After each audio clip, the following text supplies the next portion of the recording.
Titre: Le ciel ne ment jamais.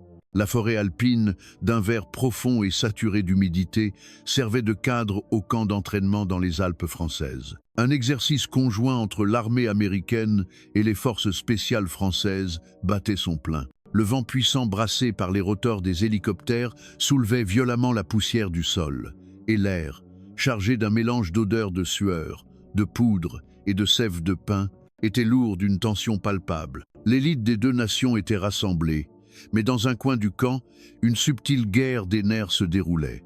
Le conflit prit naissance avec le lieutenant Evelyn Reed, une officier américaine des bérets verts.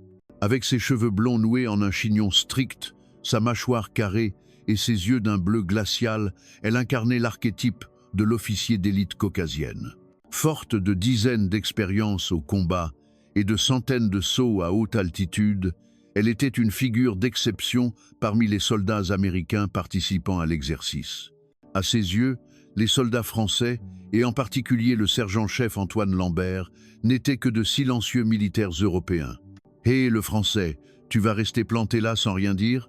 Tu ferais mieux de te concentrer sur l'exercice », lança un sous-officier américain aux côtés de Reed, avec une arrogance non dissimulée. Antoine ne répondit rien, se contentant d'inspecter méticuleusement son équipement. Il appartenait au 1er régiment de parachutistes d'infanterie de marine, 1er RPIMA, une unité enveloppée de secrets, dont l'existence même n'était connue que d'une poignée de membres au sein de l'armée de terre française. La rigueur de leur entraînement et leur véritable niveau de compétence étaient presque entièrement inconnus du monde extérieur. Tout ce que les Américains savaient, c'était qu'ils constituaient les forces spéciales françaises. Reed interpréta le silence d'Antoine comme une manifestation de peur. Elle se tourna vers ses camarades et dit avec un petit rire: « On m'a dit que les Européens avaient du mal à exprimer leurs émotions. Il doit être mort de peur à l'intérieur. Le saut à haute altitude, ce n'est pas pour tout le monde. » Sa voix était forte et claire, audible pour tous les soldats français à proximité. Les visages de ces derniers se durcirent. C'était une insulte. Cependant, en tant que militaire, surtout lors d'un exercice conjoint, une réaction émotionnelle était proscrite. Tous ravalèrent leur colère en silence. C'est alors qu'Antoine, qui finissait d'ajuster son équipement, leva la tête pour la première fois. Ses yeux étaient profonds et calmes.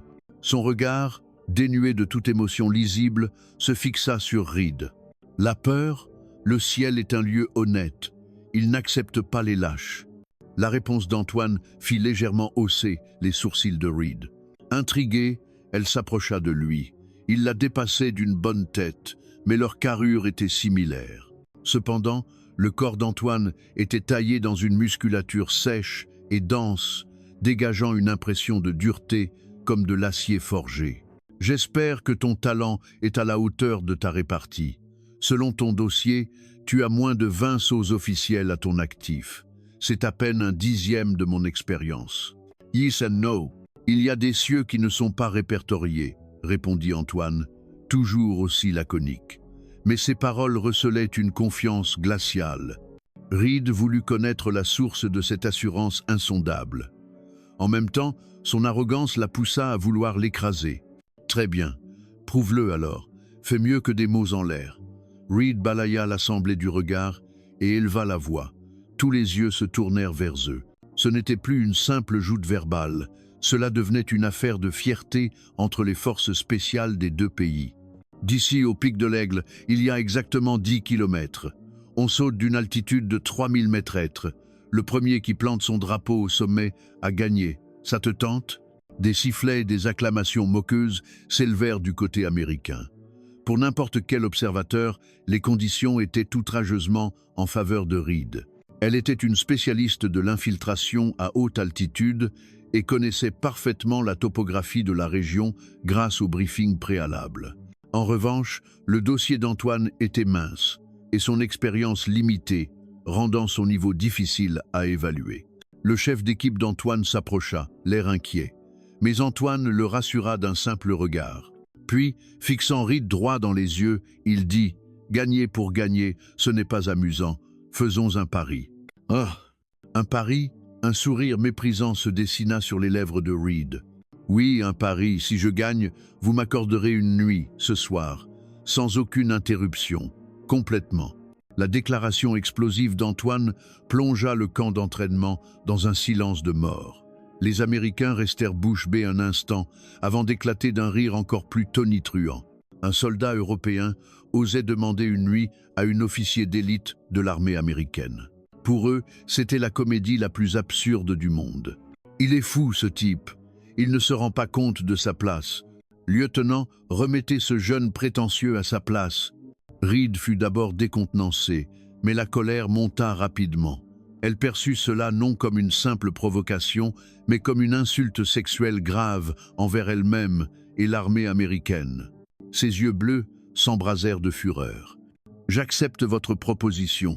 Si vous gagnez, je ferai ce que vous désirez. Même si cette nuit pourrait bien être la dernière de votre vie, continua-t-elle froidement. Mais si je gagne, vous serez mon chien jusqu'à la fin de cet exercice. Quand je dirai assis, vous vous assiérez. Quand je dirai à bois, vous aboierez. Vous obéirez à tous mes ordres, sans exception. Compris? Cette fois, ce furent les soldats français qui tentèrent de dissuader Antoine.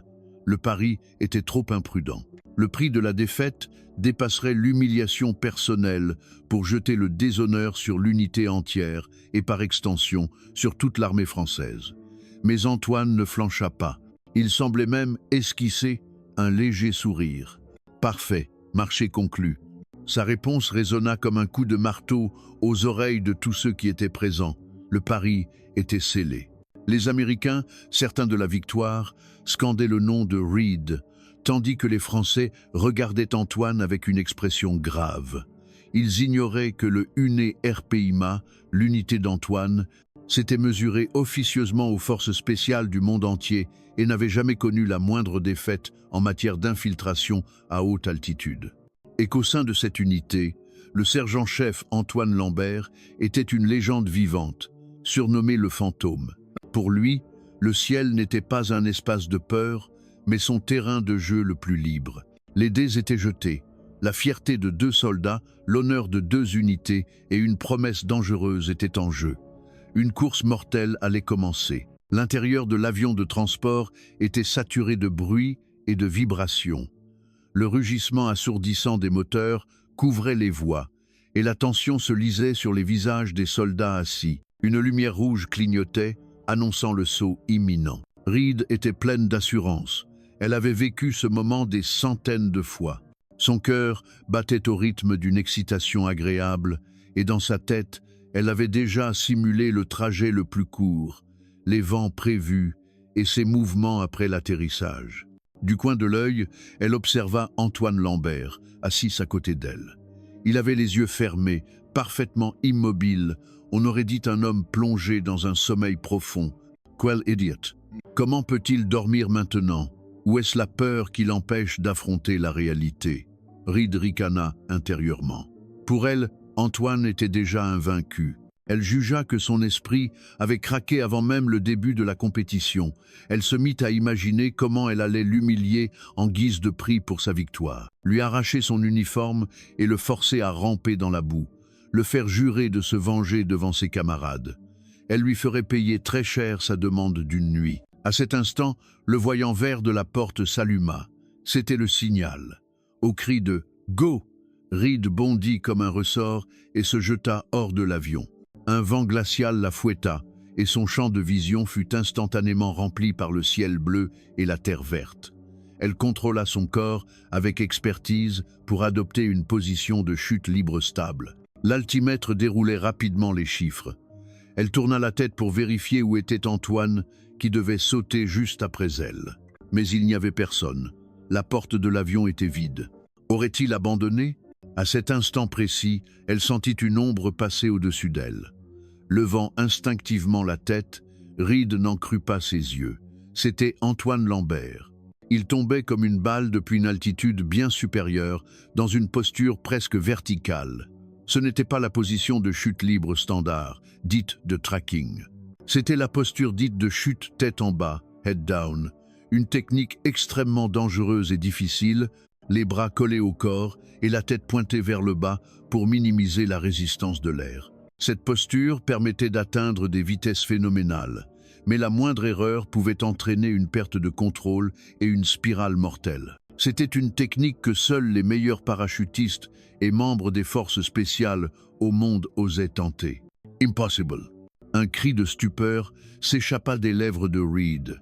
Antoine la frôla en la dépassant. À cet instant, leurs regards se croisèrent. Ses yeux à lui étaient incroyablement sereins. Loin de la peur ou de la tension, il semblait aussi à l'aise qu'un poisson nageant dans l'eau. Il lui fit même un léger signe de tête. C'était un salut évident et en même temps une déclaration de guerre démontrant une supériorité écrasante. Revenue à elle, Reed paniqua. Elle tordit son corps pour tenter à son tour une position tête en bas, mais il était trop tard.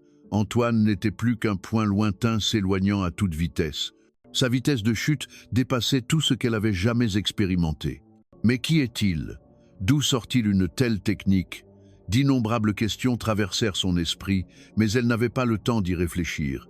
Elle serra les dents et se concentra uniquement sur l'augmentation de sa vitesse. Mais plus elle s'impatientait, moins son corps obéissait. Un tremblement subtil déséquilibra sa posture et sa vitesse stagna. En approchant du sol, Antoine manœuvra avec encore plus de précision. Il lisait les courants d'air, planant comme s'il existait une route invisible dans le ciel, suivant la trajectoire optimale. Le pic de l'aigle, le point cible, devint de plus en plus net. Il n'ouvrit son parachute qu'au tout dernier moment. À quelques secondes à peine de l'impact, il déploya sa voile sans la moindre erreur de calcul.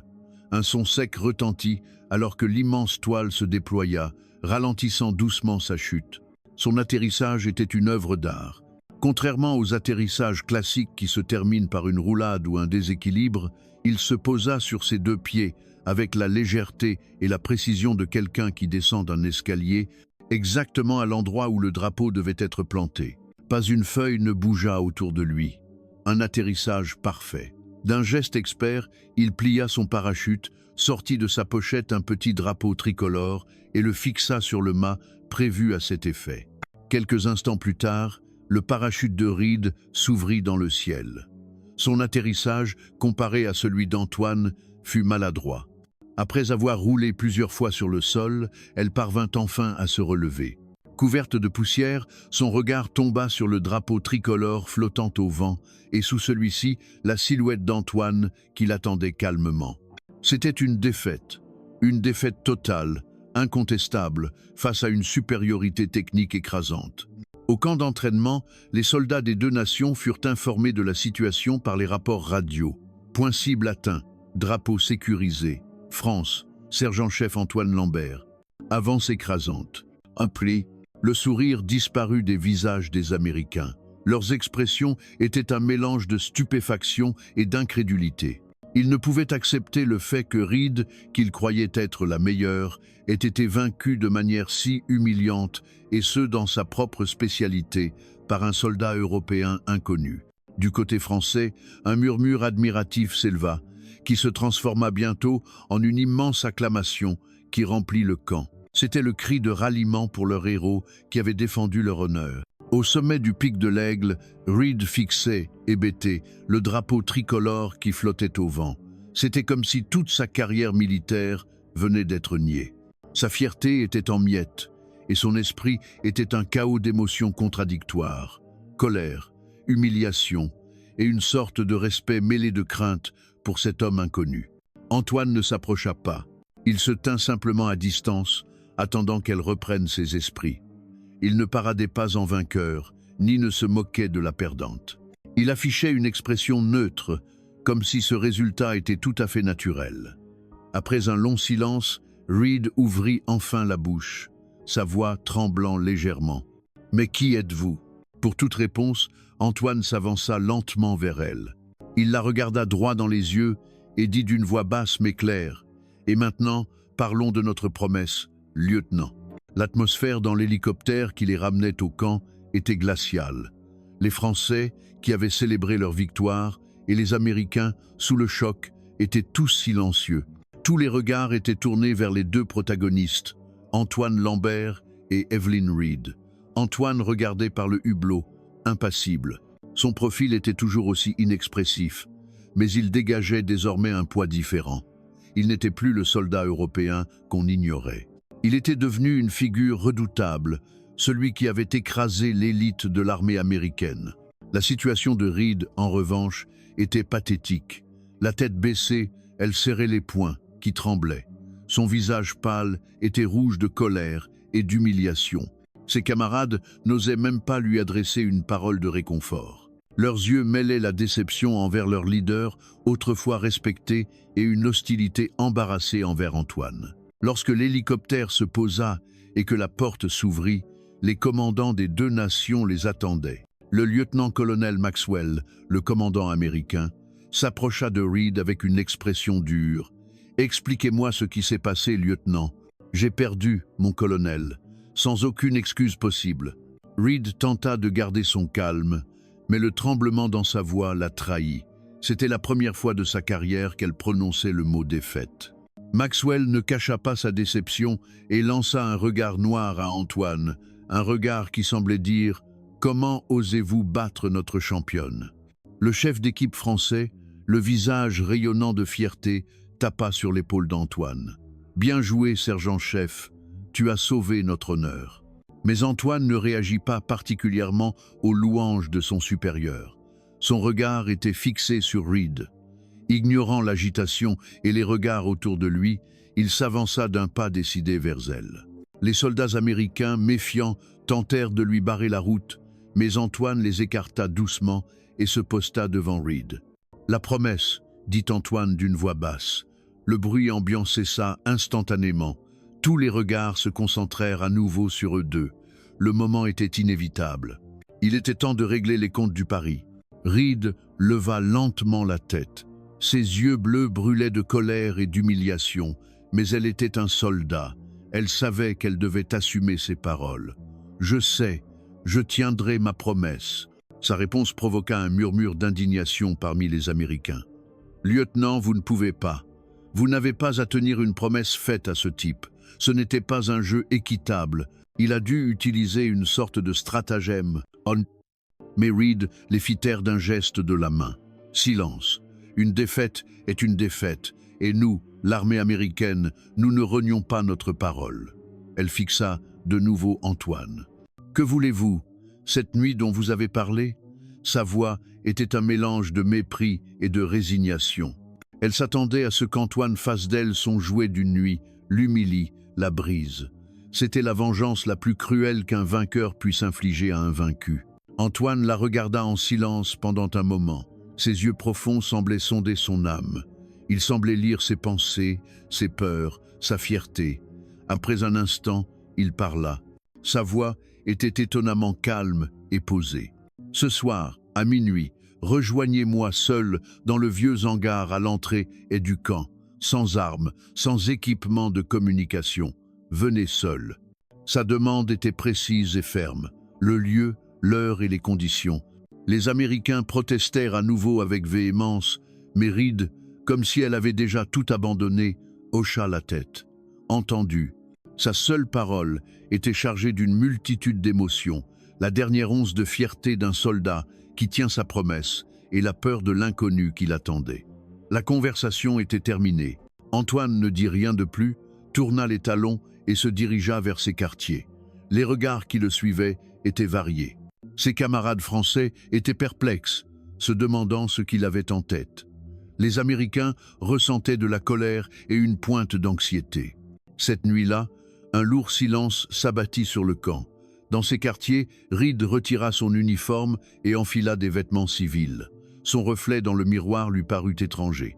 Ses yeux bleus, habituellement pleins d'assurance, étaient agités par l'anxiété, et ses lèvres serrées étaient pâles. Elle dissimula un petit couteau à sa ceinture.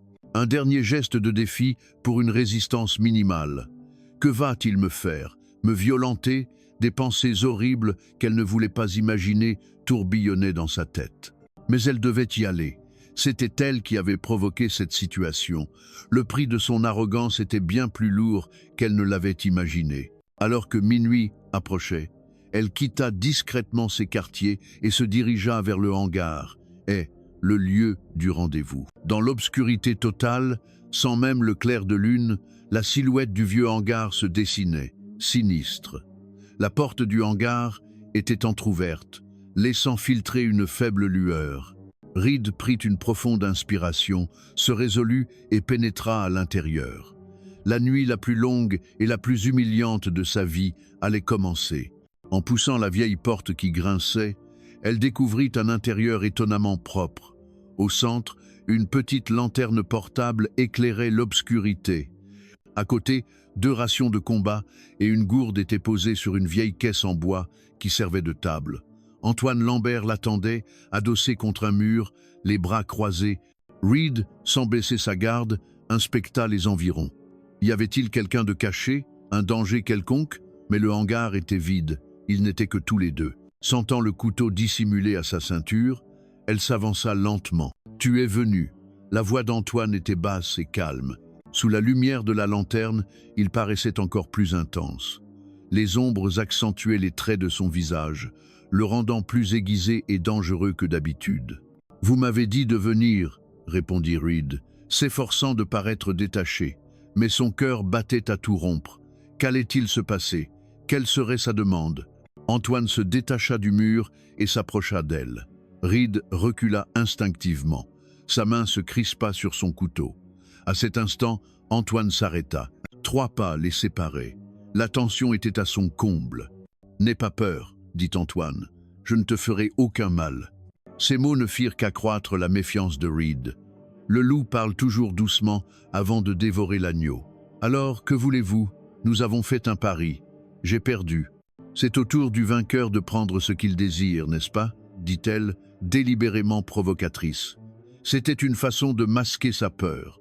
Elle préférait en finir rapidement. Antoine ignora ses paroles et désigna la caisse en bois. « Assieds-toi, tu dois avoir faim. » Il prit l'une des rations de combat et la posa devant elle.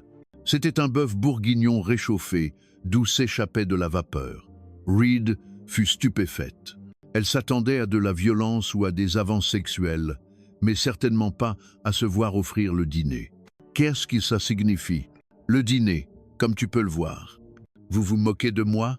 Non, jag var juste fime. Yeah. Antoine ouvrit sa propre ration avec un naturel déconcertant et commença à manger. Il mangeait avec appétit, comme s'il était réellement affamé. Reed était déroutée. Elle ne comprenait absolument pas les intentions de cet homme. L'attirer dans un hangar pour lui faire manger une ration de combat, était-ce là sa vengeance? Après avoir observé Antoine manger pendant un moment, Reed relâcha un peu sa garde et s'assit timidement en face de lui. Son estomac gargouilla. Avec la tension de la journée, elle n'avait rien mangé non plus. Elle hésita un instant, puis prit sa fourchette. La nourriture chaude, en entrant dans sa bouche, sembla détendre un peu son corps et son esprit glacé. Dans un silence gêné, ils mangèrent sans un mot. Seul le cliquetis des couverts et le chant des grillons résonnaient dans le vieux hangar. Le repas terminé, Antoine rompit le silence. Pourquoi avoir proposé un tel pari? Sa question la prit au dépourvu.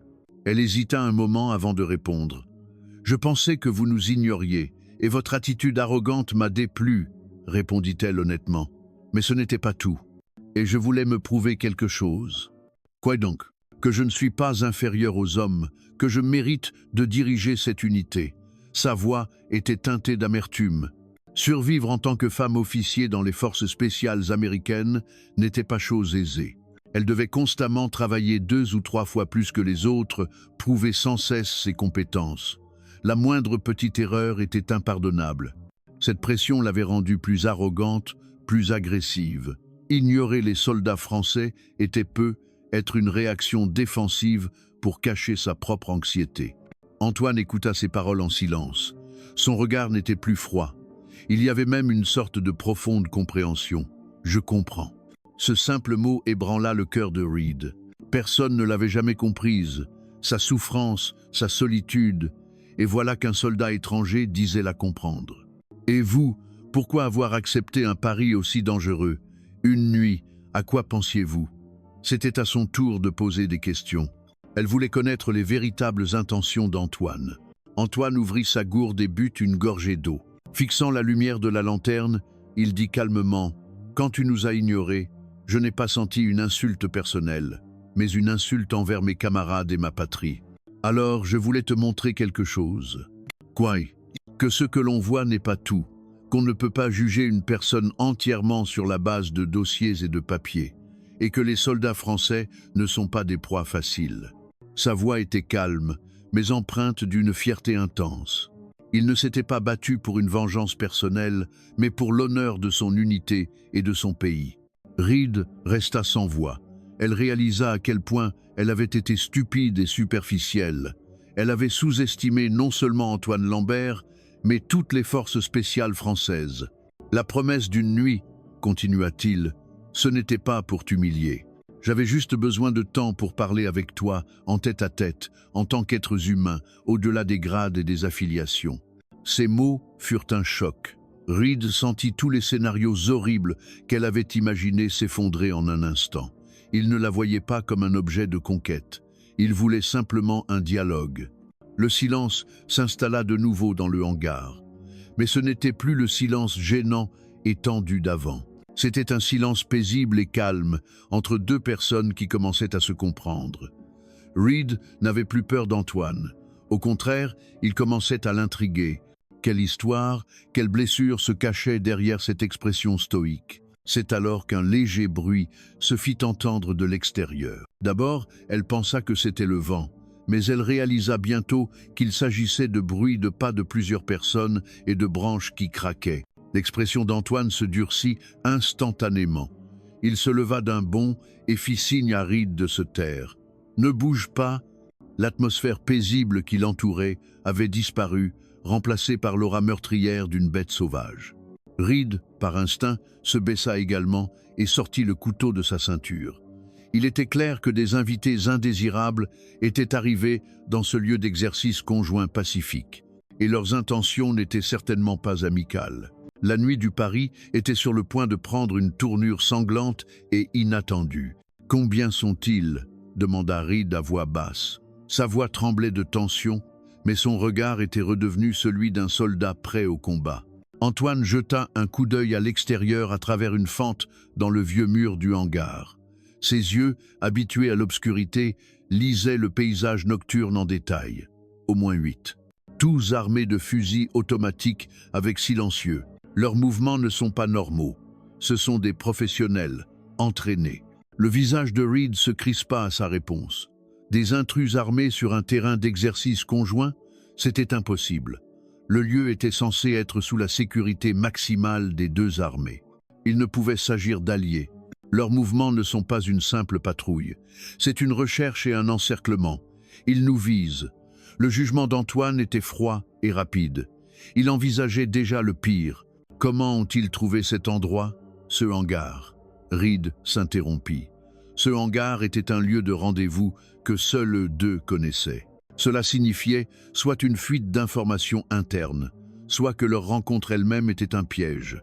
On réfléchira à ça plus tard. Pour l'instant, il faut sortir d'ici. Antoine éteignit la lanterne. Le hangar fut plongé dans une obscurité totale. Dans le noir, ils se fiaient uniquement au son de leur respiration haletante pour surveiller la situation.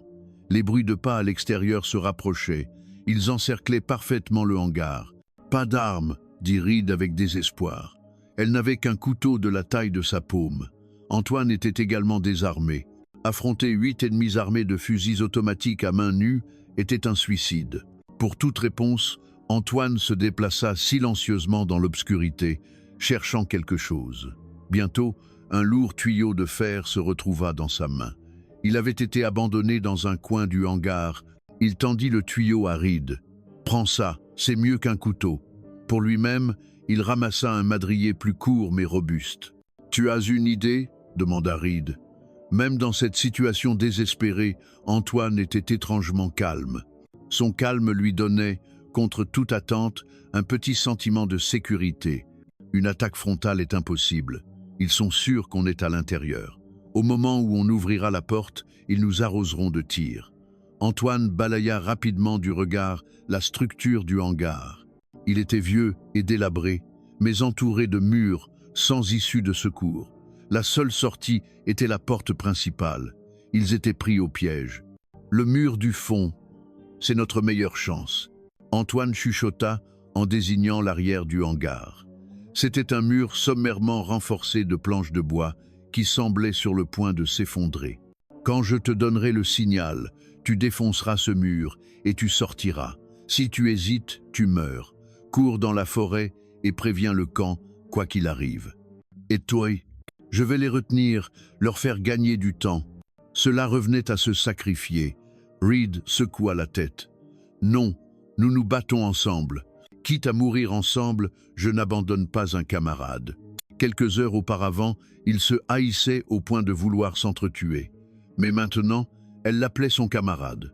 Face à la menace de la mort, leur nationalité, leur grade et leur genre n'avaient plus de sens. Seul le sentiment d'être des soldats subsistait. Antoine sembla sourire faiblement dans l'obscurité. « Je n'ai pas l'intention de mourir. Je suis des forces spéciales. Je suis habitué à ce genre de situation. » Sa voix n'était pas celle de quelqu'un qui se vantait, mais celle d'une confiance authentique. Reed ne trouva plus rien à redire. Les mouvements à l'extérieur cessèrent. C'était le calme avant la tempête, le signal que l'attaque était imminente. « Prépare-toi !» À la voix basse d'Antoine, Reed serra plus fort son tuyau de fer. Le cœur battant à lui en sortir de la poitrine, elle attendit le prochain signal d'Antoine. À cet instant, la porte du hangar s'ouvrit violemment dans un grand fracas. Simultanément, une grenade aveuglante fut lancée à l'intérieur.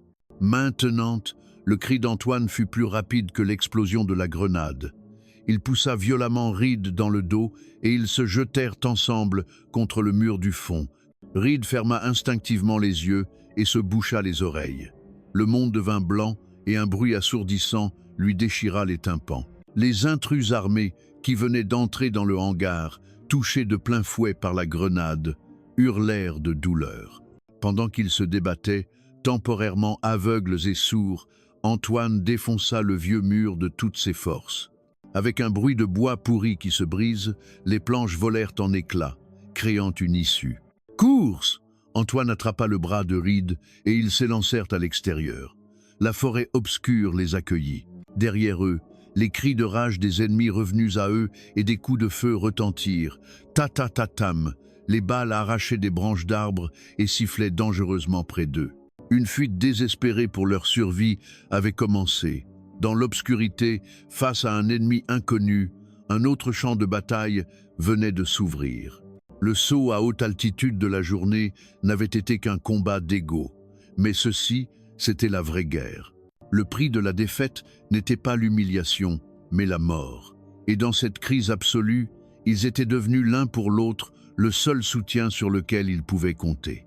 La forêt était plongée dans une obscurité d'encre. Le clair de lune était bloqué par le feuillage dense. Reed était à bout de souffle, mais elle ne pouvait s'arrêter. Derrière eux, le bruit des branches qui craquaient sous les pas de leurs poursuivants résonnait obstinément, et les coups de feu sporadiques leur glaçaient le sang. « Par ici !» Antoine, qui courait devant, tira son bras pour la cacher derrière un énorme rocher. Reprenant leur souffle, ils évaluèrent la situation. Les faisceaux des lampes torches ennemies balayaient la forêt de manière désordonnée. Ils étaient bien plus organisés et rapides qu'ils ne le pensaient. « Qui sont-ils ? Des soldats nord-coréens ? Des terroristes ?» demanda Reed en essayant de calmer sa respiration. « Je ne sais pas, mais une chose est sûre. Ils veulent nous tuer ou nous capturer vivants. Ce ne sont pas des balles à blanc. » Antoine observait attentivement les mouvements des poursuivants à travers une fissure du rocher. Ils avançaient par paires, resserrant leurs filets de recherche. C'était la tactique de recherche et destruction typique des forces spéciales. « Si ça continue, ils vont nous rattraper. Il faut régler ça ici et maintenant, » dit Antoine, décidé. « À main nue contre des fusils automatiques ? C'est justement pour ça qu'il faut se battre d'une manière qu'ils n'attendent pas. » Antoine balaya rapidement les environs du regard. Ses yeux n'analysaient pas un simple paysage, mais un terrain de combat. Chaque arbre, la pente du sol, chaque pierre à leurs pieds pouvait devenir une arme. « Je vais faire diversion. Toi, cache-toi derrière ce bosquet-là. Bas. À mon signal, tu attaques le plus proche par derrière. Vise la tête. Un seul coup pour le neutraliser. » Maïs. On n'a pas le temps. Suis mes ordres, si tu veux vivre. » La voix d'Antoine avait une force à laquelle on ne pouvait désobéir. Ce n'était pas un simple ordre, mais l'expression d'un instinct de survie né de nombreuses expériences de combat. Reed hésita un instant, puis serra son tuyau de fer et hocha la tête. Elle n'avait d'autre choix que de croire en son jugement. Antoine lui tapa une fois sur l'épaule, puis quitta silencieusement l'abri du rocher. Il se fondit dans la forêt comme s'il faisait partie de l'obscurité. Reed retint son souffle et se cacha derrière le bosquet. Son cœur menaçait de sortir de sa poitrine, mais elle concentra tous ses sens, attendant le signal d'Antoine. Un instant plus tard, un bruit sec retentit dans la direction opposée à celle de leur cachette. Les faisceaux des lampes torches se tournèrent tous en même temps dans cette direction. Là-bas, allez! Au moment où ils se précipitèrent vers le bruit, Reed comprit que c'était le signal d'Antoine. La véritable chasse commençait. Derrière Reed, quelque chose émergea silencieusement de l'obscurité. C'était Antoine. Il avait contourné leur filet et s'était approché sans un bruit de l'homme qui fermait la marche de l'équipe de recherche. Swish! Le madrier dans la main d'Antoine siffla dans l'air et frappa violemment l'arrière du crâne de l'ennemi. Avec un grognement sourd, l'homme corpule s'effondra sans un bruit. Antoine soutint son corps avant qu'il ne touche le sol et lui prit son fusil. Tout cela s'était passé en une seconde à peine. Maintenant, au signal d'Antoine, Reed bondit. Sa cible était l'autre homme qui s'était retourné, perplexe, en ne voyant plus son camarade. Avant que l'homme n'ait le temps de pointer son fusil vers elle, le tuyau de fer de Reed s'abattit sur sa tempe. Un bruit sourd de fracture et l'homme tomba sur le côté. Ils avaient neutralisé 2 hommes en un clin d'œil, mais la situation n'était pas terminée. Ils sont là, par ici. Les ennemis restants tournèrent leurs armes vers eux et ouvrirent le feu. Ta-ta-ta-tam. Antoine attira Reed et ils se cachèrent à nouveau derrière un arbre. Il vérifia le chargeur du fusil qu'il venait de prendre. Heureusement, il était presque plein. Voilà qui est mieux. Un léger sourire apparut sur les lèvres d'Antoine. À mains nues et armées, il était un tout autre homme. Son regard était désormais celui d'un prédateur suprême face à sa proie. Il tendit à Reed le pistolet qu'il avait pris à l'autre homme. « Couvre-moi, je m'occupe de ces amateurs. » Son tir était quasi divin. Dans l'obscurité, il visait précisément l'origine de la lumière des lampes torches ennemies et tirait de courtes rafales. Chaque fois qu'une étincelle jaillissait de son canon, un cri résonnait dans la forêt. Reed le couvrait avec le fusil pris à l'ennemi abattu. Elle était aussi une membre d'élite des Bérets Verts. Leur attaque coordonnée était d'une synchronisation presque parfaite. Comme une équipe qui s'entraînait ensemble depuis des années, ils anticipaient les mouvements de l'autre et comblaient les failles. Pendant qu'Antoine neutralisait les ennemis de front, Reed s'occupait de ceux qui approchaient par les flancs. Eux qui, quelques heures plus tôt, se regardaient avec hostilité, étaient devenus les partenaires les plus fiables, protégeant mutuellement leurs arrières. Après quelques minutes d'un échange de tirs intenses, le silence revint dans la forêt. L'odeur de la poudre et du sang se mêlait à l'air humide de la nuit. Antoine, sans relâcher sa vigilance, s'approcha des ennemis tombés pour s'assurer qu'ils étaient bien hors de combat. Reed, les mains tremblantes, rechargeait son arme en surveillant les environs. « C'est fini ? » « Non, ce n'est que le début. » Antoine examina l'uniforme d'un ennemi à terre. Le treillis noir ne portait aucun insigne, un groupe non identifié, sans nationalité ni affiliation. Ils opèrent en équipe. En entendant le raffut ici, les autres vont rappliquer. Il faut vite quitter cet endroit. Antoine récupéra les munitions, les provisions et l'équipement de communication sur les corps. Il tenta de manipuler leur radio, mais ils utilisaient une fréquence cryptée propre, impossible à déchiffrer. « Antoine !» l'appela Reed. « Regarde ça !» Elle montrait un tatouage sur le bras d'un ennemi. C'était un motif étrange et sinistre, un soleil noir transpercé d'une épée. « Tu as déjà vu ça ?» Antoine secoua la tête, mais son expression était devenue grave. Un groupe armé non identifié, hautement entraîné, avait réussi à s'infiltrer sans encombre dans une base militaire en plein exercice conjoint. Ce n'était pas une simple attaque. Il sentit instinctivement que quelque chose de bien plus grand se cachait derrière. « Bon, on y va. C'est trop dangereux de rester ici. » Ils se fondirent à nouveau dans l'obscurité. Ils n'étaient plus de simples fugitifs. Armés par l'ennemi, ils étaient devenus des chasseurs prêts à contre-attaquer. Mais l'identité de leur proie restait encore un mystère. Cette longue nuit était loin d'être terminée. La poursuite haletante dans la forêt dura jusqu'à l'aube. Antoine et Reed, évitant les recherches obstinées de l'ennemi, se retrouvèrent acculés dans un profond ravin à la lisière du camp. Plusieurs autres affrontements avaient eu lieu pendant la nuit, et à chaque fois, ils avaient surmonté la crise grâce à une coordination fantastique. Le nombre d'ennemis diminuait, mais le filet se resserrait. « Ça ne va pas. Les communications sont complètement coupées. On n'a aucun moyen de prévenir le camp, » dit Reed en posant la radio ennemie qu'elle avait trafiquée. Il changeait constamment de fréquence, maintenant une communication exclusive. Antoine soignait une petite blessure subie pendant la nuit tout en observant la topographie environnante. Le ravin était un bon endroit pour se cacher, mais aussi un piège facile. Quel est leur but? S'ils ne visaient que nous deux, l'opération est bien trop grande. On dirait qu'ils essaient de prendre le contrôle de tout le camp. L'analyse d'Antoine était juste.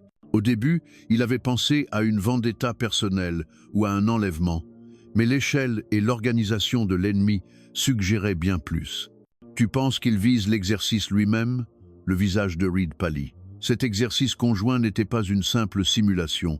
C'était une occasion cruciale de tester et de partager les derniers équipements militaires et données tactiques des deux pays. Si ces données tombaient entre de mauvaises mains, cela représenterait une menace incommensurable pour la sécurité des deux nations. Ce tatouage peut être des mercenaires. Reed repensa au tatouage du soleil noir vu pendant la nuit. Une force d'élite de nationalité inconnue, agissant pour le compte d'une puissante société militaire privée, la probabilité était élevée. C'est une possibilité. Si c'est le cas, quelqu'un les a engagés. De nombreux scénarios se bousculaient dans leur tête. Une nation ennemie? Un traître au sein de l'armée? Quoi qu'il en soit, la situation était critique. À ce moment, le bruit d'un hélicoptère se fit entendre en amont du ravin. Ils se cachèrent instinctivement. Ils espéraient que ce soit un hélicoptère allié, mais cet espoir fut de courte durée. L'appareil était entièrement noir, sans aucun insigne. C'était le leur. L'hélicoptère survola le ravin, descendit des cordes et commença à débarquer plusieurs hommes et du matériel. Merde, des renforts. Maintenant, même le ciel est bloqué, dit Reed avec désespoir. Mais les yeux d'Antoine étaient rivés sur l'équipement déchargé. Ce n'était pas de simples provisions. C'était du matériel de brouillage radio de haute performance et ce qui ressemblait à un serveur mobile. J'ai compris, je sais ce qu'ils veulent. La voix d'Antoine était grave. Ils ne veulent pas seulement voler les données. Ils vont pirater tout le système de l'exercice pour mélanger le vrai et le faux. C'est-à-dire, ils peuvent réécrire les données pour désigner des alliés réels comme des ennemis virtuels ou manipuler les scénarios pour que nos forces s'attaquent entre elles. Dans le pire des cas, ils pourraient prendre le contrôle des armes de pointe utilisées pour l'exercice. Leur but est de transformer le camp en un immense champ de chaos et d'autodestruction. L'explication d'Antoine glaça le sang de Reed. C'était le pire scénario imaginable. Si leur plan réussissait, l'exercice conjoint se terminerait en une tragédie sanglante où les alliés s'entretueraient et les armées des deux pays subiraient des pertes irréparables. Il faut les arrêter, à n'importe quel prix. La détermination brillait dans les yeux de Reed. Il faut détruire cet équipement. Sans ça, leur plan sera compromis. Antoine observa le déploiement ennemi. Avec les renforts de l'hélicoptère, leur nombre dépassait maintenant largement les 20. Ils installaient l'équipement sur un terrain plat en haut du ravin et établissaient un périmètre de sécurité strict. Une attaque frontale était impossible. Il y a un moyen. Antoine traça du doigt la topographie du ravin. Là, haut, il y a une petite cascade. C'est là que l'eau du ravin se rassemble et chute. Et au-dessus, il y a plusieurs énormes rochers en équilibre précaire, retenus par des éboulis suite aux dernières pluies. Reed comprit immédiatement l'intention d'Antoine. « Tu veux provoquer un glissement de terrain? Plutôt une énorme crue soudaine. Si on fait s'effondrer la terre qui retient l'eau au-dessus de la cascade, toute l'eau accumulée dévalera avec les rochers. Ça devrait balayer leur équipement. Le plan était audacieux et dangereux. Mais dans la situation actuelle, cela semblait être la seule option. Le problème, c'est comment y arriver. Ils surveillent tout. C'est là que nous avons tous les deux un rôle à jouer. Antoine regarda Reed. Tu vas attirer leur attention. Déclenche une fusillade en bas du ravin. Fais le plus de bruit possible. Pendant que leur force principale se dirigera vers toi, j'escaladerai la falaise pour atteindre le sommet de la cascade. Y aller seul, c'est trop risqué. Irène, les chances de succès sont plus grandes que si on y va tous les deux. Avec ton talent, tu peux facilement gagner 10 minutes. Les mots d'Antoine étaient empreints d'une forte confiance en ses capacités. Il y a peu, ils s'ignoraient et se mesuraient, mais après une nuit de combat côte à côte, ils étaient devenus des frères d'armes qui se faisaient une confiance absolue. Reed ne protesta plus. Elle hocha la tête avec une expression déterminée. 10 minutes. Non, je t'en donnerai 15. Mais tu as intérêt à réussir. Bien sûr, répondit brièvement Antoine en vérifiant ses munitions restantes. Ils se regardèrent dans les yeux. C'était la mission la plus dangereuse et la plus importante de leur vie. Un échec signifiait la mort et la ruine de l'exercice. Bonne chance, sergent-chef. Toi aussi, lieutenant. Après ce bref adieu, ils se mirent en route, chacun vers son poste de combat. Reed vers le bas du ravin, Antoine vers la falaise abrupte. La dernière contre-attaque, qui déciderait du sort de leur nation, allait commencer. Lorsque les coups de feu de Reed retentirent depuis le bas du ravin, tous les regards des ennemis sur le plateau se tournèrent dans cette direction. Intrus repérés, secteur sud, équipes Alpha et Bravo, déplacez-vous immédiatement vers le secteur sud. Éliminez l'ennemi. Les ordres crépitèrent à la radio et plus de la moitié des effectifs se précipita vers la position de Reed. Comme prévu, profitant de la diversion, Antoine commença son ascension de la falaise. C'était une paroi rocheuse presque verticale. Les rochers, humides et couverts de mousse, étaient glissants et il n'y avait que peu de prise. L'escalade semblait impossible sans équipement spécialisé. Mais Antoine n'hésita pas. Au sein des forces spéciales, il avait répété d'innombrables fois des entraînements d'escalade en conditions extrêmes, repoussant les limites humaines. Pour lui, cette falaise n'était pas un obstacle insurmontable. À main nue, il agrippait les fissures de la roche, calait la pointe de ses bottes sur de minuscules saillies et grimpait lentement. Ses mouvements étaient silencieux et agiles, comme ceux d'un reptile collé à la paroi. Ses muscles hurlaient, ses doigts saignaient à cause des arêtes vives. Mais il n'avait pas le temps de sentir la douleur, entièrement concentré sur son objectif. En bas, une fusillade intense faisait rage. Reed, se déplaçant d'abri en abri, affrontait seul de nombreux ennemis. Son tir était précis et efficace. Son but n'était pas de tuer, mais de gagner un maximum de temps, de révéler continuellement sa position pour attirer l'attention. Grâce à son combat acharné, Antoine parvint à mi-hauteur de la falaise sans être repéré.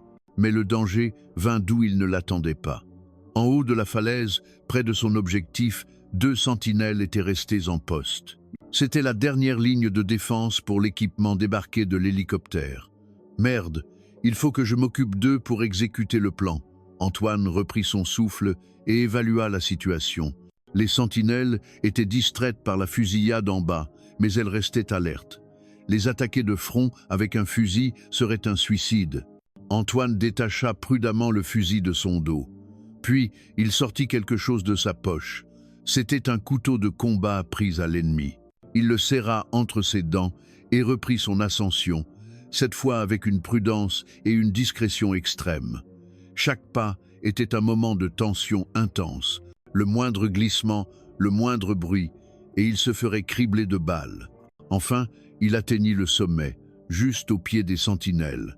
Il puisa dans ses dernières forces. Lâchant une main de la paroi, il saisit le couteau. Puis, utilisant l'élan de tout son corps, il bondit comme un ressort.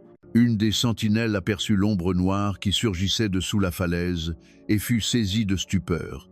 Mais avant qu'elle ne puisse crier, le couteau d'Antoine s'enfonça profondément dans sa gorge. Avec un gargouillement, l'homme s'effondra. Quoi ? L'autre sentinelle, surprise par le cri de son camarade, se retourna pour découvrir avec horreur la silhouette d'Antoine. Mais il n'eut pas le temps de réagir. Antoine ramassa le fusil de l'homme abattu et tira en plein cœur de la deuxième sentinelle. Avec le son étouffé caractéristique du silencieux, la deuxième sentinelle s'écroula aussi. Tout s'était passé en un clin d'œil. Antoine vérifia rapidement qu'il n'y avait pas d'autres ennemis, puis il put enfin souffler, plus d'obstacles. Il courut vers le sommet de la cascade pour exécuter la phase finale de son plan. Comme il l'avait prévu, une énorme retenue d'eau s'était formée au-dessus de la cascade, bloquée par un fragile barrage de terre et de rochers, vestige des pluies récentes. Antoine commença à frapper la partie la plus fragile du barrage avec la crosse de son fusil.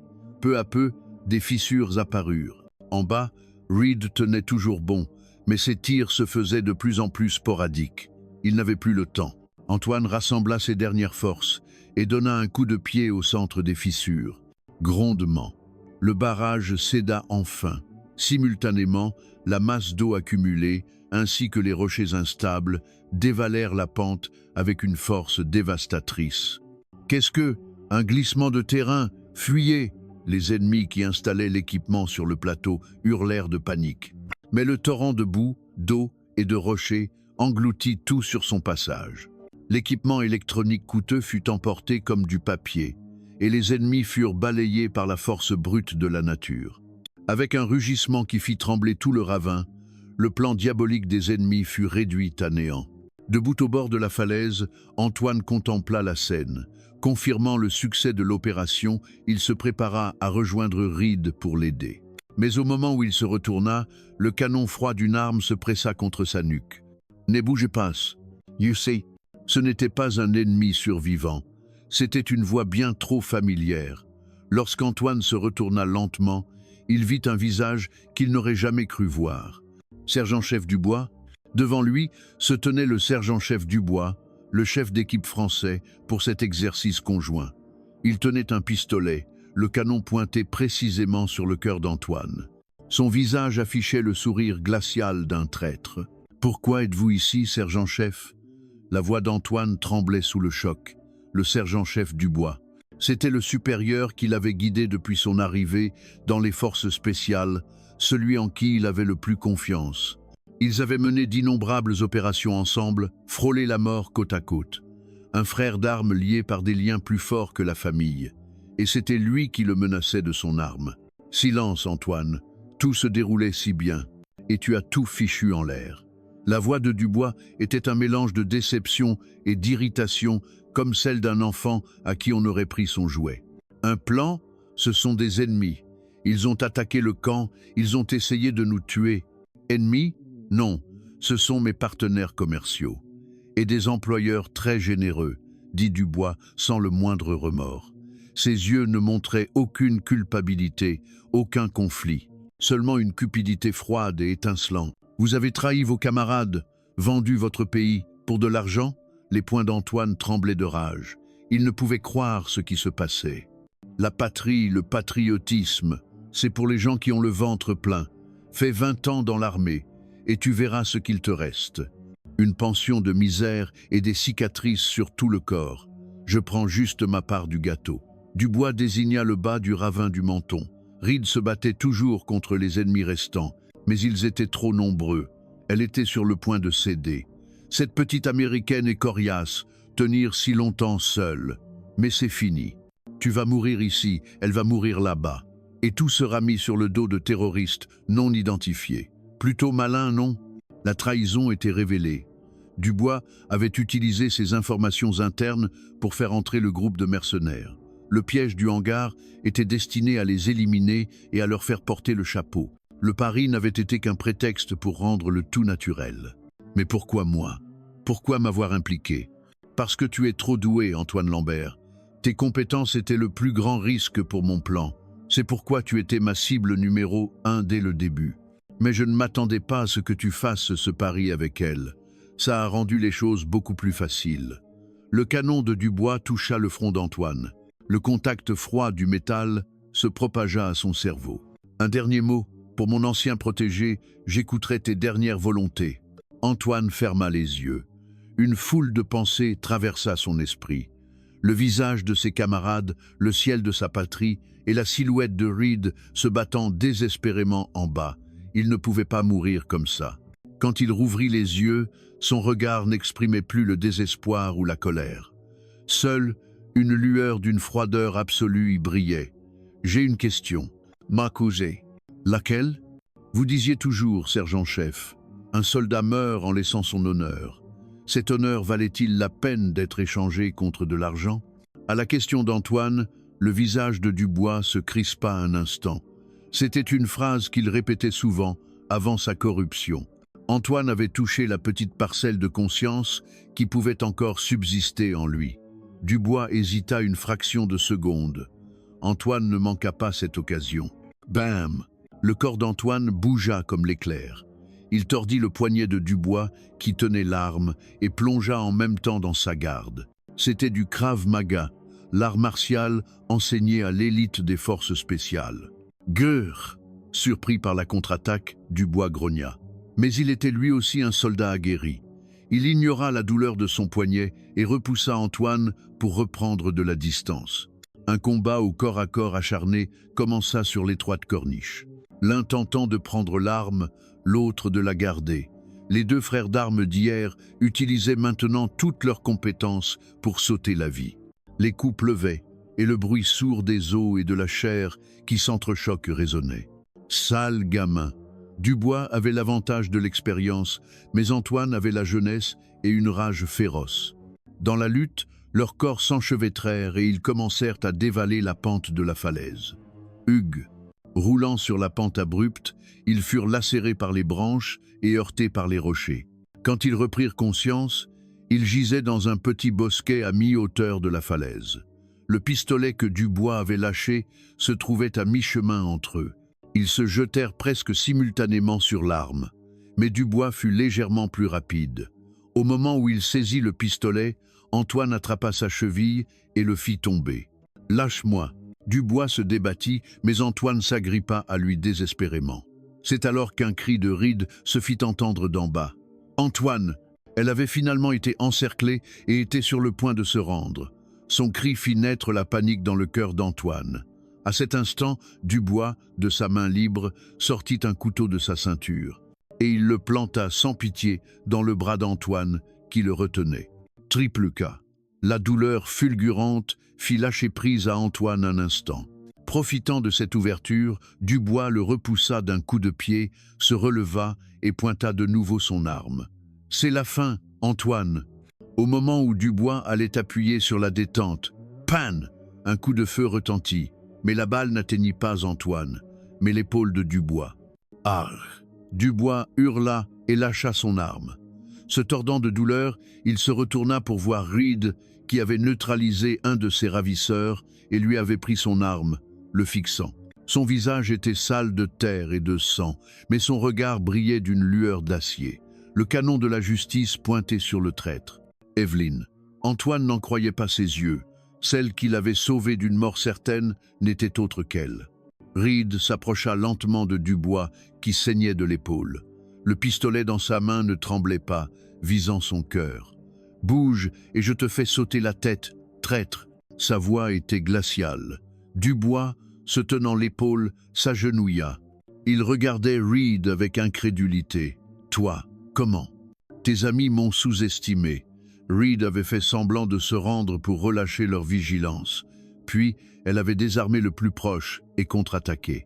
Profitant de la confusion, elle avait couru jusqu'ici, guidée par le bruit de la lutte en haut de la falaise. La situation était maintenant inversée. Antoine, traînant son bras blessé, se releva et ramassa le pistolet de Dubois. Désormais, 2 canons étaient pointés sur le traître. « C'est fini, sergent-chef. Rendez-vous !» tenta une dernière fois Antoine.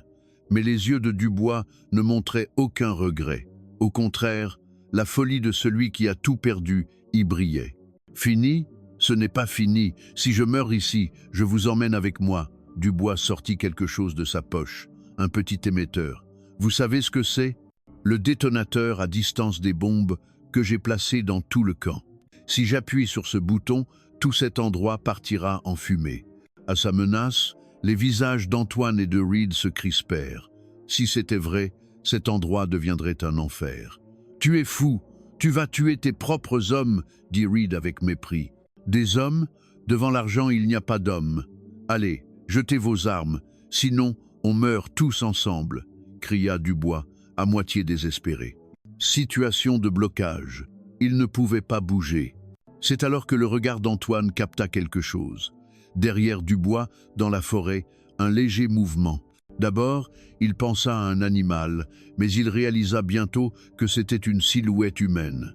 Un treillis de camouflage, s'approchant prudemment, des silhouettes familières, ses coéquipiers. Une joie immense envahit Antoine. Le camp, s'inquiétant des tirs et de la perte de contact, avait enfin envoyé une équipe de recherche. Et à sa tête se trouvaient les camarades avec qui il avait partagé les pires épreuves. Pour attirer l'attention de Dubois, Antoine lui parla. « Des bombes? Vraiment? Je doute qu'un homme comme vous puisse faire ça tout seul. Ce détonateur est un faux.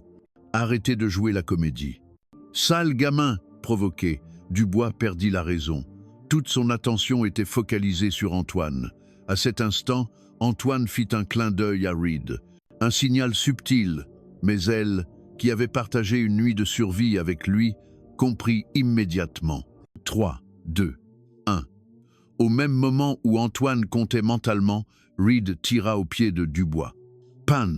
La poussière vola et Dubois se baissa instinctivement. C'est à ce moment précis que les membres des forces spéciales, cachés dans la forêt, bondirent. Ils se précipitèrent sur Dubois et le maîtrisèrent en un éclair. « Lâches-moi ça !»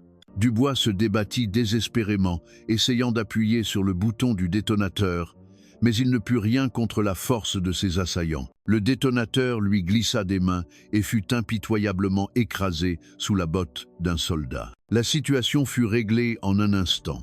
Le traître était arrêté, et son dernier acte de défi s'était terminé en vain. « Ça va, Antoine ?» Ses camarades se précipitèrent pour soutenir son bras en sang. « Oui, merci d'être venu. » Antoine poussa un soupir de soulagement. La longue, très longue nuit touchait enfin à sa fin. Il regarda ses camarades qu'il avait sauvés, et surtout Reed, qui s'était battu à ses côtés jusqu'au bout. Reed baissa son arme, sa vigilance enfin relâchée. Son visage était marqué par une extrême fatigue, mais son regard posé sur Antoine était d'une chaleur inédite. Ils se regardèrent en silence. Dans ce regard, de nombreuses émotions se mêlaient, la gratitude, les regrets et une profonde camaraderie qui transcendait les frontières et les affiliations. Peu de temps après, des renforts arrivèrent et sécurisèrent entièrement le camp. Les blessés furent évacués et les mercenaires restants furent tous neutralisés. L'incident terrible, déclenché par la trahison de Dubois, s'était enfin terminé grâce à l'héroïsme de 2 soldats. Après la fin de l'incident, le camp d'entraînement fut envahi par une commission d'enquête conjointe des 2 armées. Une enquête à grande échelle fut menée sur le sergent-chef Dubois et le groupe de mercenaires. Il fut révélé que Dubois avait été corrompu pour une somme énorme et coopérait avec une organisation criminelle internationale visant les secrets militaires et les données de l'exercice. Le fait qu'il ait réellement posé des bombes et que le camp aurait été réduit en cendres si Antoine et Reed ne l'avaient pas arrêté stupéfia tout le monde. Antoine Lambert et Evelyn Reed, en tant que témoins clés, furent interrogés à plusieurs reprises. Ils racontèrent sobrement tout ce qui s'était passé, de leur rencontre secrète dans le hangar, à leur combat contre l'ennemi inconnu et leur confrontation avec le traître. Leurs témoignages correspondaient parfaitement à toutes les preuves. Pendant l'enquête, ils passèrent la plupart de leur temps à l'hôpital pour soigner leurs blessures. Antoine avait une profonde coupure au bras et Reed était couverte de contusions et d'égratignures. Mais les blessures du cœur étaient plus profondes que celles du corps. Antoine avait du mal à se remettre du choc d'avoir été trahi par son supérieur le plus fiable. Reed était tourmenté par la culpabilité, pensant que son arrogance avait fourni le prétexte à ce terrible incident. « Je suis désolé. » Un après-midi, sur le toit de l'hôpital, Reed s'approcha d'Antoine qui prenait l'air. « Si je n'avais pas proposé ce pari stupide, tout cela ne serait pas arrivé. » Antoine regarda le ciel en silence, puis secoua la tête. « Non, même sans le pari, Dubois aurait trouvé un autre moyen. Au contraire, c'est parce que nous étions ensemble que nous avons pu l'arrêter. Ces paroles apportèrent un petit réconfort à Reed. « Tes camarades von Pien ?» La trahison a laissé des cicatrices, mais nous, les forces spéciales, ne nous effondrons pas pour si peu. On coupe la branche pourrie et on devient plus fort. La voix d'Antoine était empreinte d'une fierté et d'une confiance inébranlable envers son unité. Ils regardèrent le coucher du soleil en silence pendant un moment. Leur première rencontre gênante, l'arrogance et les préjugés mutuels, le pari où leur vie était en jeu, et la nuit passée à frôler la mort. Tous ces moments défilaient dans leur esprit. Désormais, il n'y avait plus aucune barrière entre eux. Quelques jours plus tard, les deux armées décidèrent de décerner les plus hautes distinctions militaires au sergent-chef Antoine Lambert et au lieutenant Evelyn Reed pour leur rôle décisif dans la résolution de l'incident. La cérémonie, sobre, se déroula en même temps que la fin de l'exercice conjoint. Le jour de la remise des médailles, ils se tinrent côte à côte sur l'estrade, en uniforme de cérémonie impeccable. Devant les officiers des deux nations, le nom d'Antoine fut appelé en premier, sergent-chef Antoine Lambert. Pour son esprit de soldat indéfectible, son courage et ses compétences de combat exceptionnelles, qui ont permis de déjouer un complot visant à saboter nos installations et de sauver la vie de nombreux camarades, contribuant ainsi de manière significative à la sécurité nationale, nous lui décernons la croix de la valeur militaire. Antoine salua et reçut la médaille. Le poids de l'insigne sur sa poitrine lui parut particulièrement lourd. Ce fut ensuite le tour de Reed. Le commandant américain lui épingla lui-même la médaille. Lieutenant Evelyn Reed, pour avoir fait preuve d'un jugement calme et d'un courage inébranlable face à la menace ennemie, repoussant l'adversaire aux côtés de nos alliés et empêchant ainsi des pertes catastrophiques pour les forces conjointes, nous lui décernons la Silver Star en reconnaissance de ses mérites. En recevant la médaille, Reed sentit ses yeux s'embuer. Elle s'était toujours battue pour prouver sa valeur. Et finalement, elle était devenue une véritable héroïne, reconnue de tous. La cérémonie terminée, les félicitations de leurs camarades fusèrent. Les soldats américains qui l'avaient raillé s'approchèrent d'Antoine et lui exprimèrent leur respect sincère. « Nous sommes désolés, sergent-chef. Nous vous avons mal jugé. Vous êtes un vrai soldat. Ce n'est rien. Ne vous en faites pas. » Antoine accepta leurs excuses en souriant. C'était le moment où tous les malentendus et les conflits se dissipaient. Ce soir-là, une petite fête fut organisée. Antoine et Reed buvaient un verre tranquillement dans un coin. Au milieu de la foule de félicitations, un lien spécial flottait entre eux. « Alors, qu'en est-il de ce pari ?» demanda Reed avec un air espiègle. « Le pari ? Oui, la promesse d'une nuit.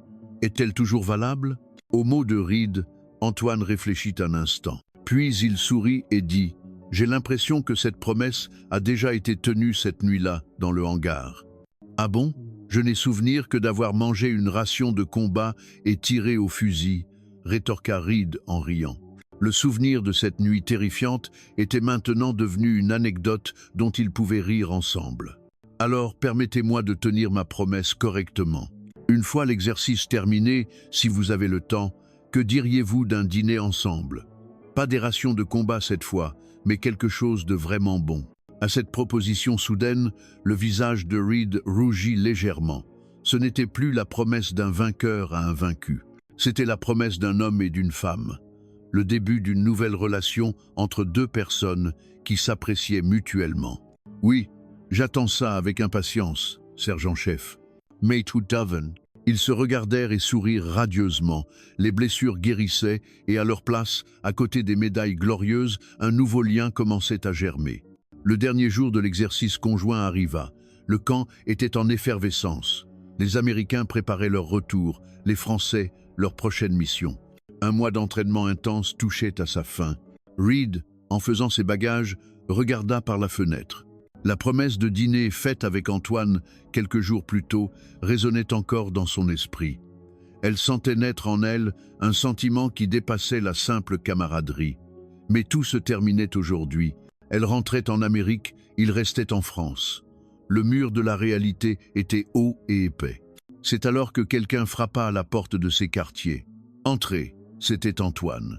Il n'avait pas son air renfrogné habituel, mais un sourire un peu gauche et timide. Il tenait un petit sac en papier à la main. « J'ai entendu que vous partiez bientôt. Je voulais juste vous dire au revoir. »« Oh, merci d'être venu. » Reed le fit entrer. Un silence gêné s'installa. D'innombrables mots se bousculaient dans leur tête, mais ils ne savaient par où commencer. Ce fut Antoine qui rompit le silence. Il lui tendit le sac en papier. « C'est un cadeau. »« Un cadeau ?» Reed, surprise, ouvrit le sac. À l'intérieur se trouvait un foulard en soie au motif traditionnel français et une petite boîte. En l'ouvrant, elle découvrit un briquet Zippo sur lequel son nom, Evelyne, était gravé. « C'est juste un souvenir, pour que vous ne nous oubliez pas, » dit Antoine en se grattant la nuque, l'air gêné. Ce petit cadeau inattendu toucha profondément Reed. Elle serra le Zippo dans sa paume. Le contact était dur et froid, mais étrangement, il lui semblait aussi chaud que le cœur d'Antoine. « Merci, il me plaît beaucoup. Et pour le dîner ? Oui, avec votre départ, ce sera difficile de tenir cette promesse. » Sa voix était teintée de regret. Reed ressentait la même chose. Elle ne voulait pas le quitter ainsi. « Si un jour vous venez en Amérique, ce sera à mon tour de vous inviter. Le meilleur steak du monde, » dit Reed en s'efforçant de paraître joyeuse. Mais ils savaient tous les deux que c'était une promesse vague, sans date précise. Antoine parut hésiter un moment, puis, comme s'il avait pris une décision, il s'approcha d'elle, et les mots qui sortirent de sa bouche la surprirent. « J'irai. »« Quoi ? » ?»« En Amérique. J'irai. » Les yeux d'Antoine étaient sérieux. « Je vais bientôt demander un long congé. L'incident a tout retardé, mais ça tombe bien. Pendant mes vacances, j'aimerais visiter l'Amérique. Si ça ne vous dérange pas, bien sûr. » À ces mots soudains mais sincères, le cœur de Reed s'emballa. La promesse vague devenait une réalité imminente. « Bien sûr que non. Bien sûr que ça ne me dérange pas. Si tu viens, tu seras toujours le bienvenu. » Elle ne put cacher sa joie et afficha un large sourire. Antoine, soulagé par son sourire, lui en rendit un. « Alors, c'est une promesse. J'irai, c'est sûr. »« Oui, viens, c'est promis. » Ils se tendirent la main et la serrèrent. Mais cette poignée de main se transforma bientôt en un aimant qui les attira l'un vers l'autre. Antoine passa doucement son bras autour de sa taille et Reed enroula les siens autour de son cou. Ils se regardèrent longuement en silence. Le lien né sur un champ de bataille saturé de tirs et de poudre était sur le point de se transformer en une promesse pleine d'un frisson nouveau. « Prends soin de toi, Antoine. Toi aussi, Evelyne. » C'était la première fois qu'Antoine l'appelait par son prénom. À ces mots, Reed ferma doucement les yeux. C'était un moment de séparation, mais pour eux, l'espoir et l'attente l'emportaient sur la tristesse. Ils savaient que ce n'était pas une fin, mais un nouveau départ. L'histoire du fantôme des forces spéciales françaises et de la reine de glace des bérets verts américains était sur le point d'entamer son deuxième acte. Une nouvelle infiltration à haute altitude, transcendant les frontières, vers le cœur de l'autre, venait de commencer. De retour en Amérique, la vie quotidienne de Reed ne changea pas en apparence. Elle reprit sa place dans son unité, accomplissant parfaitement ses missions et entraînements. Ses camarades la regardaient avec respect et admiration, elle qui était revenue de France en héroïne. Sa position au sein de l'unité était plus solide que jamais, et personne ne doutait plus de ses capacités. Cependant, son monde intérieur était complètement différent. Dès qu'elle se retrouvait seule, les souvenirs de France remontaient à la surface. Surtout, le visage d'un homme, Antoine Lambert, ne la quittait pas. Son expression renfrognée, son regard calme mais profond et la douceur inattendue qu'il lui avait montrée, tout était si vif.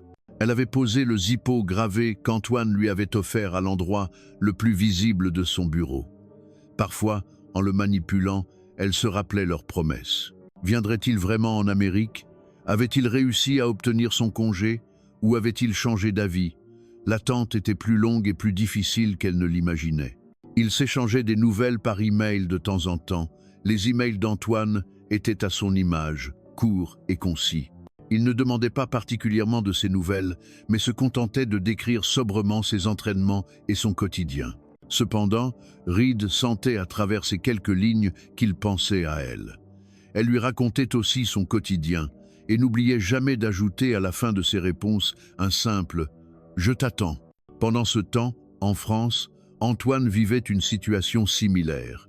Il resserrait les rangs de son unité, secoué par la trahison de Dubois, et s'entraînait sous les ordres d'un nouveau chef d'équipe. Ses camarades le taquinaient parfois en lui demandant des nouvelles de cet officier américaine, mais Antoine se contentait de sourire. La présence d'Evelyne dans son cœur n'était pas quelque chose dont il pouvait parler à la légère. Il la regrettait profondément. Cette femme venue d'un monde si différent du sien. Au début, il ne la voyait que comme une concurrente arrogante, mais en frôlant la mort avec elle, il avait découvert sa véritable nature. La fragilité cachée derrière sa force, sa ténacité à défendre ses convictions, tout en elle s'était gravé dans son esprit. Il avait déposé sa demande de congé et attendait patiemment l'approbation. Mais dans une organisation comme l'armée, les procédures étaient complexes et prenaient plus de temps que prévu. Pendant ce temps, les missions petites et grandes s'enchaînaient pour son unité. Pour tenir sa promesse à Reed et la revoir, il accomplissait ses tâches en silence. Un jour, Reed reçut un colis inattendu. L'expéditeur était en France. À l'intérieur, une lettre écrite d'une écriture maladroite et une petite boîte. La lettre était d'Antoine. « Evelyn, j'espère que tu vas bien. L'hiver approche ici. Je me demande quel temps il fait chez toi. Ma demande de congé a enfin été approuvée. Je pense que je pourrai être là le mois prochain. D'ici là, prends soin de toi. Ce petit cadeau est ce que j'ai de plus précieux. J'espère qu'il te plaira. » Les mains tremblantes, Reed ouvrit la petite boîte. À l'intérieur se trouvait une plaque d'identité militaire en argent, un peu usée. C'était la plaque d'identité d'Antoine, avec son nom et son groupe sanguin gravés. Pour un soldat, la plaque d'identité est sa vie même, une extension de lui-même. Et il lui avait envoyé ça. Reed serra la plaque dans sa main et pleura silencieusement. Plus que 1000 mots fleuris, ce petit morceau de métal lui faisait sentir son cœur avec une acuité poignante. Elle était désormais certaine qu'il pensait profondément à elle. Lui aussi. Elle écrivit immédiatement une réponse. « Antoine, j'ai bien reçu ta plaque d'identité. C'est le plus beau cadeau de ma vie. Je la garderai précieusement jusqu'à ton arrivée. Fais attention à toi en venant. Je t'attends ici. Ton Evelyn. » Le temps passé dans le manque ne fit que renforcer leur lien. Bien que loin l'un de l'autre, ils étaient unis par la confiance et une promesse. Et enfin, la fin de la longue attente se profilait. La véritable histoire de ces deux soldats, loin du champ de bataille, était sur le point de commencer. Un mois plus tard, dans le hall des arrivées de l'aéroport international de Washington-Dulles, Reed fixait la porte d'arrivée avec impatience. Une foule de gens passait, mais la personne qu'elle attendait n'apparaissait pas. A-t-il manqué son avion? Lui est-il arrivé quelque chose? Toutes sortes de pensées anxieuses la tourmentaient. C'est alors qu'une silhouette familière attira son regard. Il ne portait pas d'uniforme, mais un simple gant et une veste en cuir, mais sa posture droite et sa carrure solide étaient reconnaissables entre toutes. C'était Antoine Lambert. Reed ne put s'empêcher de crier son nom en courant vers lui. Antoine, la repérant dans la foule, lui sourit radieusement et ouvrit les bras. Sans se soucier des regards, ils s'étreignirent de toute leur force. « Tu es vraiment venu. Aïe, les promesses sont faites pour être tenues. » Dans les bras d'Antoine, Reed enfouit son visage dans sa poitrine robuste. Sentant son odeur familière et les battements de son cœur, le long manque et l'anxiété se dissipèrent en un instant. « Tu m'as manqué. Toi aussi. » Une brève conversation, mais qui contenait tous les sentiments qu'ils avaient l'un pour l'autre. Reed conduisit Antoine à son appartement du centre-ville de Washington. Le voir regarder avec curiosité le paysage inconnu par la fenêtre lui parut presque mignon. C'était une image si différente de l'homme calme et charismatique du champ de bataille. C'était l'image d'un homme ordinaire. « Ça ne te dérange pas de rester chez moi, c'est plus confortable qu'un hôtel, je pense. Je suis désolé de te déranger. Ne t'excuse pas, c'est moi qui t'ai invité. » L'appartement de Reed était, comme on pouvait s'y attendre d'un militaire, propre et fonctionnel. Antoine, guidé par elle, défit ses bagages. En voyant son zippo sur le bureau et sa propre plaque d'identité autour du cou d'Evelyn, il sourit en silence. Ce soir-là, comme promis, Reed l'emmena dans le meilleur restaurant de steak de la ville. « Alors, c'est meilleur que les rations de combat ?» demanda T, elle malicieusement en le regardant dévorer son épais steak. « Il ne faut pas comparer ce qui n'est pas comparable. C'est vraiment excellent. » Oui, Yen. Autour d'un verre de vin, ils parlèrent de tout ce qu'ils n'avaient pas pu se dire, leur vie militaire, leur famille et même leur avenir. À mesure que la conversation s'approfondissait, ils se sentaient de plus en plus attirés l'un par l'autre. Ce n'était plus en tant que partenaires sur le champ de bataille, mais en tant qu'hommes et femmes qu'ils apprenaient à se connaître. Après le repas, sur le chemin du retour, ils se promenèrent lentement le long du Potomac. Les lumières de la ville se reflétaient magnifiquement sur l'eau. « Merci », dit Reed en lui prenant la main. Antoine serra sa main en retour. « Si je suis ici, c'est parce que tu m'as attendu. » Antoine s'arrêta et se tourna vers elle. Il sortit une petite boîte en velours de sa poche. « Qu'est-ce que c'est ?» Reed ne put cacher sa surprise. Antoine ouvrit la boîte et la lui présenta. À l'intérieur se trouvait un collier simple et délicat, dont le pendentif était inspiré d'un insigne de grade militaire. Nous nous sommes rencontrés en tant que soldats. Peut être que nous vivrons toute notre vie en tant que soldats. Mais à partir de maintenant, avant d'être un soldat, je veux être à tes côtés en tant qu'homme. Me le permets-tu? C'était une déclaration maladroite mais sincère, la plus simple du monde. Les yeux de Reed se remplirent de larmes. Elle hocha vigoureusement la tête. Oui, je le veux. Je veux être à tes côtés aussi. Antoine lui passa délicatement le collier autour du cou. Sa plaque d'identité et le nouveau collier brillaient côte à côte. C'était le signe de leur promesse, unissant leur passé, leur présent et leur avenir.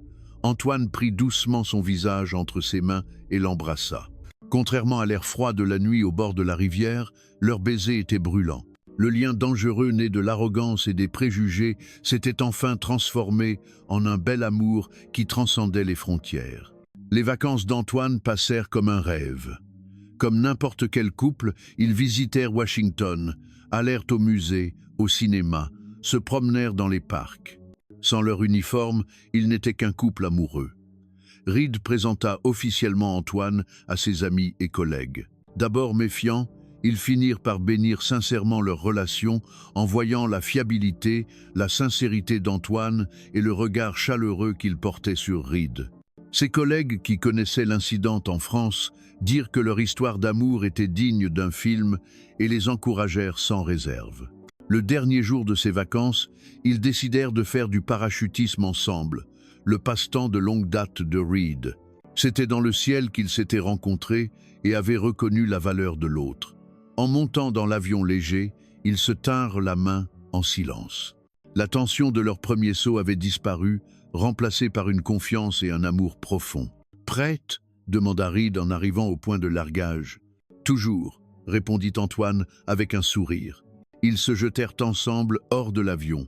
Le vent frais les enveloppa, et sous leurs pieds, le magnifique paysage américain s'étendait comme une peinture. Ils volèrent librement dans le ciel, se regardant dans les yeux. C'était comme s'ils étaient seuls au monde. Après avoir profité de la chute libre, ils se prirent la main et dessinèrent même un cœur dans le ciel. Le ciel n'était plus un lieu de compétition et de victoire. C'était la scène la plus libre et la plus vaste pour confirmer leur amour. En atterrissant en toute sécurité, ils s'étreignirent et rirent joyeusement. C'était le meilleur vol de ma vie, parce que j'étais avec toi. Antoine, en essuyant la sueur sur son front, dit d'une voix sérieuse « Evelyne, quand je rentrerai en France, je vais annuler ma demande de congé de longue durée. »« Quoi? Qu'est-ce que tu veux dire ?» Reed était surprise. Lui qui était si fier de sa vie de soldat, sa décision était totalement inattendue. « Parce que je veux être avec toi. Bien sûr, ma vie de soldat est importante, mais maintenant, je veux dessiner un avenir avec toi.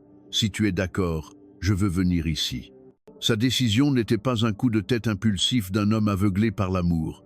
Il était prêt à abandonner ce qu'il avait de plus précieux pour passer le reste de sa vie avec elle. Reed, ému par la profondeur de ses sentiments, resta sans voix. Elle le regarda simplement, les yeux embués de larmes. « Je sais que tu dois continuer ta carrière militaire. Une relation à distance ne sera pas facile. Mais j'ai confiance. Si tu es à mes côtés, je peux surmonter n'importe quelle difficulté. Antoine, veux-tu partager ta vie avec moi, Evelyne, pour toujours? C'était une demande en mariage. Le serment le plus sincère d'un soldat, avec le ciel bleu et la vaste terre pour témoin. Reed n'hésita plus. Elle se jeta à son cou et l'embrassa profondément. Toute ma vie, je serai avec toi. Tire, le lien né de l'arrogance, des préjugés et d'un pari dangereux, la camaraderie née en surmontant ensemble la menace de la mort, s'était finalement achevée en un grand amour qui transcendait les frontières, les langues et les cultures. Le fantôme des forces spéciales françaises et la reine de glace des bérets verts américains, unis par le ciel, se juraient maintenant d'être le ciel l'un de l'autre, pour toujours. Leur histoire ne faisait que commencer.